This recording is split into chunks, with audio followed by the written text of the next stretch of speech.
Добар ден, почитувани, го гледате неделното интервју на Радио Слободна Европа. Наш денешен гост е непознатиот режисер и поранешен долгогодишен директор на Фондацијата Отворено општество Македонија Владимир Милчин. Господине Милчин, кога би режирале представа за актуелната ситуација во Македонија, во кој жанр би била?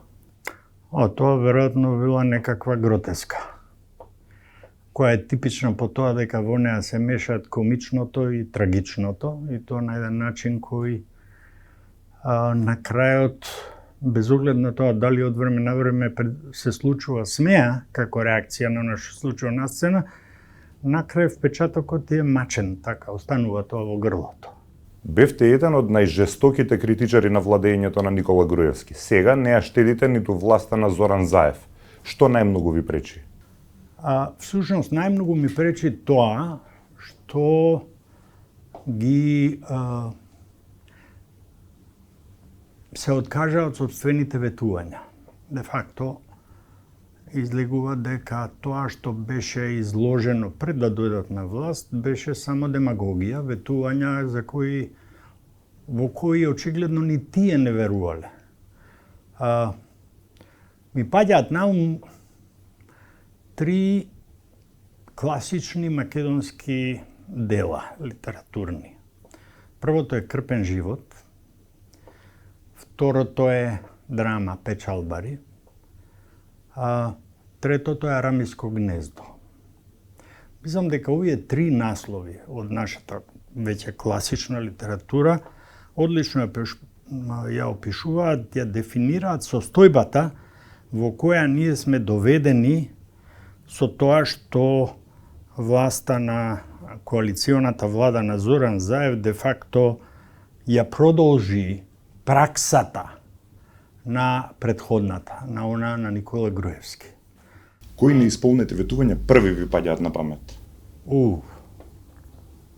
Многу е тешко. Многу е тешко со оглед на тоа дека тука има тешка конкуренција. Видете, прво, она во што ние сега сме доведени, не е тоа почнато со Заев, ама тоа е развиено со Заев. Е де факто тој наслов Арамиско гнездо на Ѓорѓе Баџиев. Тој можеме да го анализираме дека тоа не е една, значи Македонија не е Арамиско гнездо, туку е конфедерација на арамиски гнезда. Значи, таа е расцепкана и во неа, во една ситуација кога од социјализам требавме да се вратиме назад во капитализам, за да можеме да одиме напред, ние де факто се вратиме уште чекор поназад. Ние сме сега во нешто што би го нарекол капиталистички феудализам. Значи, една земја, не знам ни дали можам да кажам држава, прашање дали ние сме држава, која е де факто составена од не знам точно колку феуди во кои владеат партиските моќници, рака под рака со олигарсите, новокомпонираните олигарси.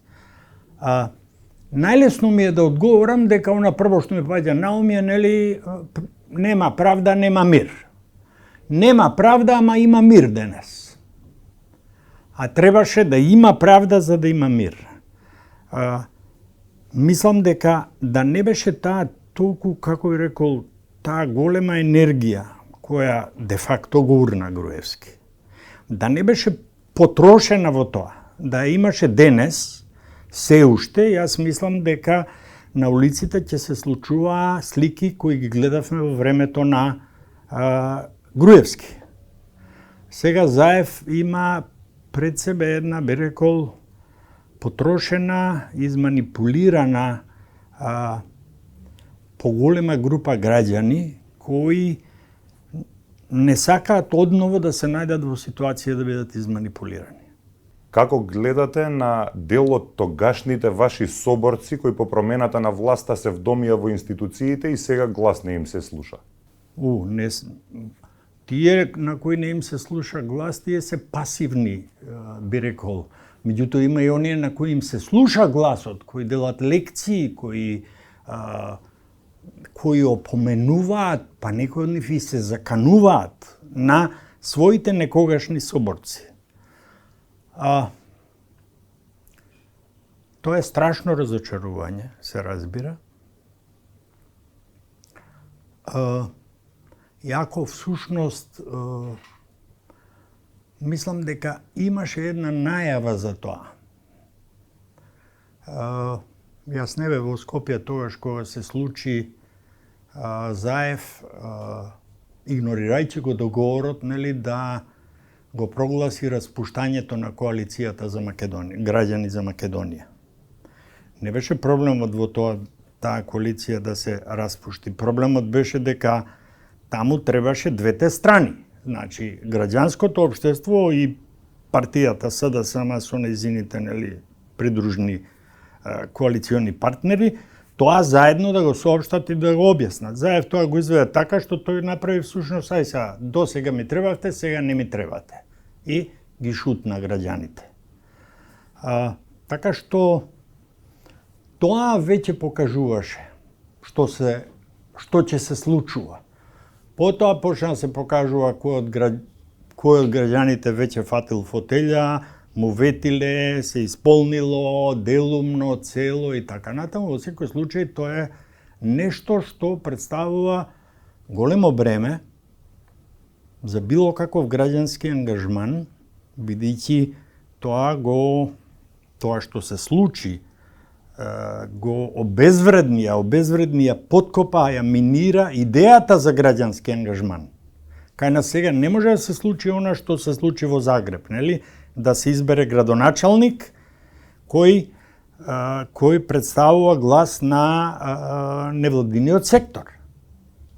Кај нас тоа сега веќе за известно догледно време мислам дека не е можно. Последното истражување на Балкан Барометар објавено деновиве покажува дека поддршката за ЕУ во земјава е падната на 53%. Никогаш претходно не била под 70%. На што се должи тој зголемен песимизам? Мислам дека тој растечки песимизам, ќе беше чудно всушност да не паднеше поддршката за ЕУ кај нас. По сите ветувања, по сите жртви кои беа направени, нели, заедно, вклучително и прашањето на името, променетото име, што е тешко го голтам. Многу тешко го голтам. Не поради друго, најмногу поради тоа што беше изнудено, и тоа изнудено под набарање на една држава соседна, нели, Република Бугарија, за која ние немаме кој знае колку убави спомени во минатото. Од кај сакаме да почнеме? Веројатно најмногу за време на Втората светска војна, односно окупацијата на Македонија, или она што бугарите сакаат, милуваат да се вика администрирање, а не окупација, почнувајќи од стреланите, голем дел од нив денес се народни херои, представуваат светли имиња во нашето минато, па до 7300 евреи кои беа испратени од Македонија во Трблинка. Бугарската окупаторска власт му ги испорача на Хитлер и беше многу... Тие успеваа со години, со децении таа работа да ја прикриваат, да ја покриваат со заборав.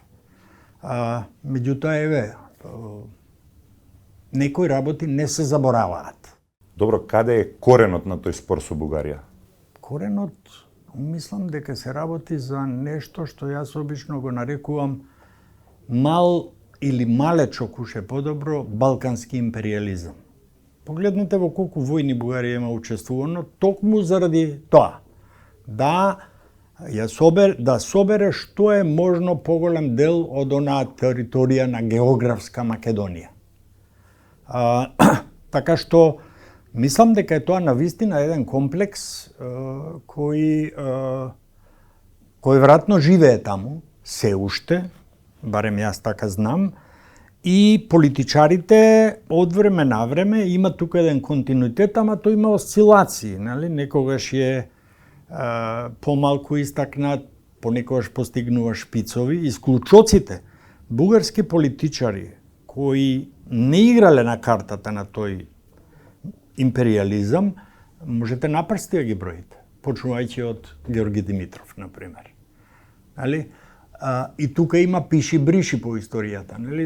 Се брише дека постоела културна автономија и така, дека постоел македонски театар во Горна Џумаја, денешен Благоевград, дека имало библиотеки, имало македонски јазик во училиштата и така натаму. Што понатаму, каде е излезот?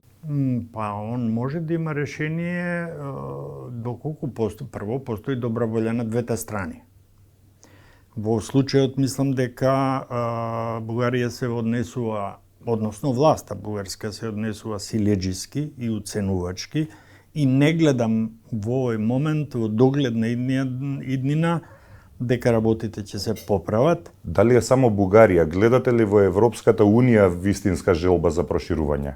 Тука сега мислам дека доминира нивната загриженост за самите себе си. Прво погледнете, они имаат проблем со Орбан.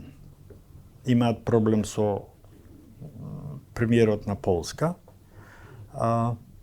Така што тука сега се судираат, нели ЕУ нема идеологија заедничка, има некои принципи и така натаму, меѓутоа сега некои од тие принципи се оспорувани од членките на кои им било дадено правото на вето.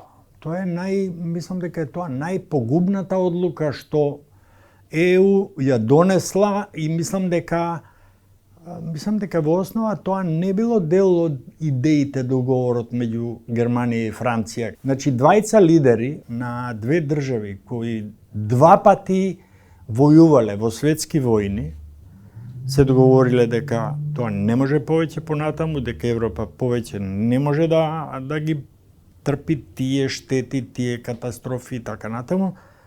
Меѓутоа со самото тоа што тие што ги наследиле овозможиле секоја членка, без оглед на биографијата на таа членка, на историјата на таа членка.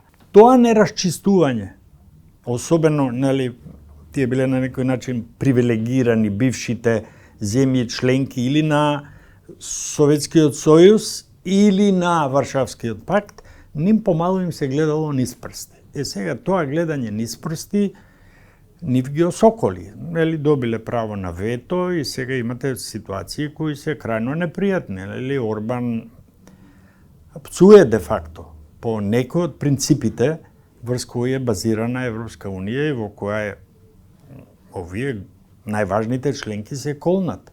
Ама ветото сега веќе укинува разликата меѓу важните и неважните. Ви благодарам на издвоеното време.